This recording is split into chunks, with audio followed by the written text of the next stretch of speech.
पहले इतना समझ लीजिए कि जैसे आपके हृदय में ये बात है कि अर्थ और आराम की व्यवस्था, इसमें छुपा हुआ सुख, हमारे अंदर जो चाह है वो अर्थ की नहीं है, वो सुख की चाह है। हमने माना अर्थ से भोग सामग्री मिलती है और भोग सामग्रियों के भोगने से सुख मिलता है।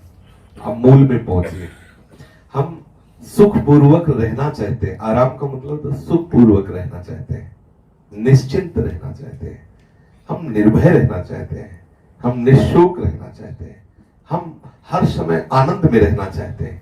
इसीलिए हम अज्ञान के कारण ऐसा मान लिया कि हमारे पास पर्याप्त अर्थ हो, भोग सामग्री हो, तो मैं निर्भय रह सकता हूं, निश्चिंत रह सकता हूं, सुख पूर्वक रह सकता हूं। समझ रहे ना, इसमें कोई अलग बात तो नहीं लग रही। पर अर्थ में और भोग सामग्री में है ही नहीं। अर्थ एकत्रित करके कोई निश्चिंत रह सके, अर्थ के द्वारा प्राप्त होने वाली भोग सामग्रियों से कोई सुख का अनुभव करके कृतकृत्य हो सके, निश्चिंत हो सके, निर्भय हो सके, निःशोक हो सके, ऐसा आज तक एक उदाहरण भी नहीं है। हमारी अंदर की जो कामना है वो शाश्वत शांति, शाश्वत सुख की है। अज्ञान के कारण हम अर्थ और भोग सामग्री में वो ढूंढ रहे हैं। कोई फर्क नहीं पड़ेगा, आप इसी वासना से आप वृंदावन आ जाइए। जब वास्तविक अनुभव होगा तो अपने आप ये छूट जाएगा, ये वासना हट जाएगी। इसमें कोई वास्तविक सत्य बात नहीं है। जो पावर है वो वृंदावन वास है, वो अपने आप संभाल लेगा। और हमारी जैसी शरीर की मांग है, जैसे हमारे मन की मांग है, वृंदावन कल्पतरु है, वो हमें ऐसे ही रखते हुए अपनी प्राप्ति करा देगा। वो कोई असमर्थ थोड़ी। जीवन में जो जो कामनाएं भक्त करता है, आगे चलकर ना चाहने पर भी प्रभु उसे सामने दे देते हैं। फिर उसकी अरुचि हो जाती, उससे हटाकर आगे बढ़ा देते हैं। बहुत करुणा में हम ऐसे हो जाए, शरण में हो जाए, वो सब संभाल ले। अब मैं वास कर पाऊंगा कि नहीं, ये थोड़ा सा सुधार करने की बात है। मैं मर चाहे जाऊं, चाहे जितनी भारी विपत्ति आ जाए, मैं वृंदावन नहीं छोड़ने वाला है। इसमें तो आना पड़ेगा। ये निष्ठा ले लो, बात आगे की सब समझ जाएगी। अगर पता नहीं रह पाऊंगा कि नहीं रह पाऊंगा, चल पाऊंगा कि नहीं चल पाऊंगा, ये अविश्वास, संशय इस मार्ग में नहीं। संशय आत्मा विनश्यति नहीं, दृढ़ निश्चय। अखिल लोगों का पालन करने वाले जो प्रभु है, मैं उनके बल से कहता हूं कि मैं वृंदावन का अखंड वास लेता हूं। मैं उनके बल से कहता हूं मैं आपका हूं प्रभु, मेरे में तो बल नहीं। तो प्रभु अपने भक्ति की बात पूर्ण करने के लिए अपना बल लगा देते, क्योंकि उसने बल का आश्रय लिया। जैसे कई बार चर्चा में कहा है कि अंगद को उठा के फेंकने की सामर्थ्य रखने वाले हजारों राक्षसों आते रावण की सभा में। ऐसा ना समझे, अंगद को ऐसे चिड़िया की तरह उठाकर फेंक दे कि समुद्र के पार गिरे, ऐसे से बलवान राक्षस थे रावण की सभा में। लेकिन राम प्रताप सुमिर पन रूपा, भगवान के प्रताप का स्मरण करके पैर अड़ा दिया तो 10-10 हजार वीर एक साथ लगे, हिला नहीं सके अंगद के पैर को। बस याद है ना, श्री हरिवंश प्रताप ही जानत है, हरिवंश प्रबोध प्रमाणत है, हरिवंश सु सर्वस्व है तिनके, सुख संपत्ति दंपति जो जिनके। हम अपने इष्ट, अपने गुरु के प्रताप के बल से कहते हैं कि हम वृंदावन धाम को नहीं, हमारी सामर्थ्य नहीं, लेकिन उनके बल से कहते हैं, तो वो बल हमारी रक्षा करेगा, वो बल हमारे वचन को पूर्ण करेगा। हमें सामर्थ्य नहीं, लेकिन किसी महासामर्थ्य के बल पर हम ऐसा कहते हैं, मेरे बल से वृंदावन लाने। विश्वास के बिना भक्ति नहीं, भक्ति के बिना विश्राम नहीं। बिन विश्वास भगति नहीं, ते बिन द्रवै न राम, राम कृपा बिन सपने जीव न लह विश्राम। ये विश्वास करना ही होगा। अच्छा, भागवतिक विश्वास न करो तो प्रगट में विश्वास कर लो। हम तुम्हारी जिम्मेवारी लेते हैं। तो तुम्हें भोजन, वस्त्र, वास, लोक, परलोक बढ़ाओ कदम, क्या परेशानी भाई? आपने भगवान को देखा नहीं, भगवान विधान क्या करें आप जानते हैं? आज से विधान का ठेका लेते हैं। आपके शरीर के लिए वस्त्र, आपके उदर पोषण के लिए भोजन, आपके वास की व्यवस्था, और आप कीजिए भजन। यदि अर्थ है तो व्यवस्था कर लो, माता पिता को बुला लो, उनकी सेवा करो, हम उस रूप में भी तैयार हैं। यदि अर्थ नहीं है तो आप आ जाइए, वृंदावन आ जाइए, जो हम पाएंगे वो आपको पवा देंगे। अगर इस पर विश्वास नहीं है तो फिर आगे का मार्ग आप देख लीजिए। हमारे पास तो इतना ही है। बस ऐसे में बहुत आनंद है, ये हमने देखा, ऐसे में बहुत आनंद। अगर भगवत चरणारविंद में भगवत बात पर विश्वास हो जाए तो आप वो वस्तु प्राप्त कर लेंगे जो बड़ी बड़ी साधना से नहीं होती। विश्वास मान लो।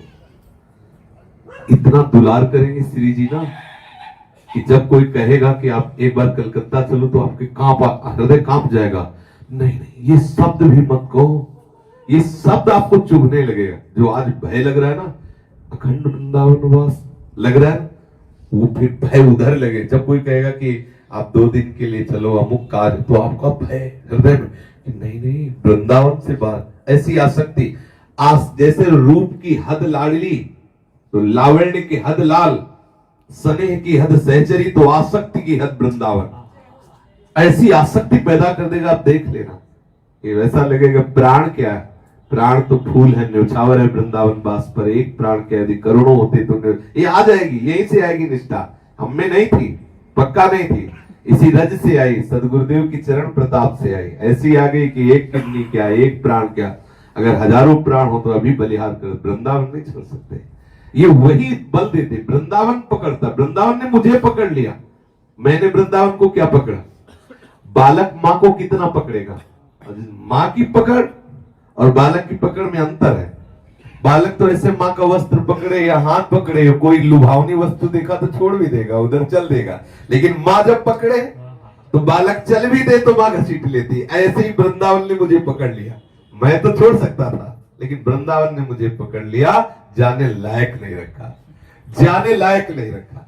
अब हम पानी भी नहीं पी सकते बाहर, हमें वायु नहीं सूट कर सकती, हम जी नहीं सकते। मतलब सच्ची बात, अगर हम भागवतिक विधान से नहीं तो हम लौकिक विधान में नहीं जी सकते, वृंदावन के बिना जी नहीं सकते। मतलब ऐसी आंतरिक मान्यता कर दी गई कि हम जी नहीं सकते वृंदावन के बिना। बोलो, राधाबाग से पानी आता है, अब हम राधाबाग के पानी के सिवा कोई पानी पी नहीं सकते, सूट ही नहीं करता। गए पानी भी पीना है तो राधाबाग के राधा कुआं का। वायु ले ली तो वृंदावन की, रज का वृंदावन, जीवन वृंदावन पकड़ लिया वृंदावन ने। जाओ, कहां जाओगे, कैसे जाओगे, हिल नहीं सकते। अब हमारा जीवन वृंदावन, हमारी सब कुछ, हर वृत्ति वृंदावन है। इसलिए उसके बल से कहता हूं, आप चिंता न करें, आप आश्रित हो जाए। देखो, हम प्रभु को तो देखा नहीं तो हम उनके विधान पर पूर्ण विश्वास नहीं करते। तो इसीलिए प्रभु अपनी करुणा को आदेश करते हैं जीव कल्याण के लिए। तो प्रभु की करुणा ही संत रूप धारण कर लेती है और विश्वास दिलाने के लिए कहते, आओ तुम्हारा स्वागत है, अहम त्वाम सर्वपापेभ्यो मोक्षयिष्यामि मा शुचा। मैं तुम्हें पवित्र कर दूंगा, मैं तुम्हारा भरण पोषण करूंगा, आओ तुम आओ। इह परलोक सकल सुख पावत, मेरी सो भैया कृष्ण गुण संग। आओ इस लोक और परलोक। किसी ने कहा कि बाबा को तो जब कोई कहता है वृंदावन वास करो तो बाबा कहते हैं आओ कमरा देते हैं, आओ बाबा प्रलोभन देते हैं। ये प्रलोभन क्या है, ये कोई प्रलोभन? भारत सरकार के आदमी बनते हो, गाड़ी बंगला सब मिलता है नहीं? अरे हमारे श्री जी के लिए तुम जीवन दे रहे हो तो तुम्हारे चरणों में हम ढोक लगावे, इतनी श्रद्धा होती है। अगर तुम्हारे लिए छोटा सा कमरा हो गया, थोड़ा दूध हो गया, 2 रोटी हो गई, क्या है? अगर इतने से तुम भगवत प्राप्त होते हो तो हम चाहे भीख मांगना पड़े, तुम्हारे लिए हमें लेबरी करनी पड़े, तो भी हम तुम्हारी व्यवस्था करेंगे। तुम रहो, तुम भगवत प्राप्त बनो, तुम श्री जी के चिंतन में रहो। इतना कोई बल है? ये कोई बात है? ये कोई प्रलोभन है? हम देते हैं प्रलोभन, खुला प्रलोभन देते हैं। कोई ब्रह्मचर्य रह करके वृंदावन वास करना चाहे और अपने आप को पूर्ण श्री जी के चरणों में समर्पित कर दे, तो हम अपने कमरे में रखेंगे उसे, हम अपना भोजन उसे दे देंगे, वो भजन करे, पर संयम जैसा हम चाहे। मतलब मौज मस्ती वाला नहीं, क्योंकि फिर कभी कभी ये भी रूप है और कभी कभी वाराणसी वाला भी रूप है। तो इसलिए आनंद से श्री जी व्यवस्था कर, सच्ची मानिए हमारी लाडली जो कितना दुलार कर रही है, हम तुम्हें कैसे बताएं। हृदय की बात है, बाहर और भीतर सब जगह से उनकी कृपा ही कृपा है। ऐसे हो जाओ, चिंता मत करो।